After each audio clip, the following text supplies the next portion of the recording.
Let's do a comparative analysis of the two approaches which are studied in the anthropology. One is the amic approach and second is the etic approach. Amic approach को आप ऐसे याद कर सकते हैं M इसके amic के M को एज अ मैन आप पढ़ सकते हैं एम फॉर मैन कि मैन हिमसेल्फ अगर किसी सोसाइटी के अंदर जाके उसके अंदर रह के इनसाइड रह के वहाँ की लोकल लैंग्वेज को सीख कर जैसे कि एंथ्रोपोलॉजी में फील्ड वर्क किया जाता है फील्ड वर्क में वहाँ पे जो पर्सन जो एंथ्रोपोलॉजिस्ट किसी एक एरिया की स्टडी कर रहा होता है तो वहाँ पे लॉन्ग स्टे करता है उनकी लोकल लैंग्वेज को सीखता है और फिर अपना पर्सपेक्टिव देता है कि वहाँ पे कोई कल्चर का एलिमेंट क्यों एग्जिस्ट कर रहा है कोई प्रैक्टिस को वहाँ के लोग क्यों फॉलो कर रहे हैं तो वो पर्सपेक्टिव हो सकता है एमिक अप्रोच। एटिक की बात करें एटिक के टी को आप टेम्पररी से लिंक कर सकते हैं कि जो ये अप्रोच होती है वो टेम्पररी होती है क्योंकि ये आउटसाइडर या रिसर्चर के पर्सपेक्टिव से होती है कि कोई रिसर्चर अगर किसी सोसाइटी को ऐसे बाहर से देख रहा है तो वो बाहर से देख के अपना क्या पर्सपेक्टिव दे सकता है उसका पर्सपेक्टिव क्या हो सकता है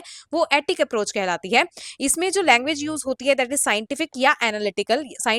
एनालिटिकल से यहाँ से मतलब है कि इसमें आपको लोकल लैंग्वेज सीखने की जरूरत नहीं है आप ऊपर ऊपर से देखकर वहाँ के कल्चर जिस एरिया की आप स्टडी करें वहाँ के कल्चर के बारे में पता लगा सकते हैं। इनका फोकस होता है एमिक में मीनिंग और बिलीफ को समझने का जबकि एटिक अप्रोच में बिहेवियर फंक्शन को समझने का फोकस होता है। ये यूज करते हैं इन डेप्थ अंडरस्टैंडिंग जबकि एटिक में यूज होती है क्रॉस कल्चर जनरलाइजेशन ये जनरलाइज थ्योरी देते हैं अपनी। और इसके एग्जाम्पल्स की बात करें तो रिचुअल के मीनिंग्स जैसे कास्ट में प्योरिटी का जो कंसेप्ट है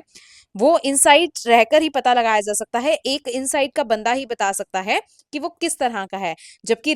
अगर एमिक के एटिक के एग्जाम्पल की बात करें तो rituals role to the social order तो ये एटिक अप्रोच का एग्जाम्पल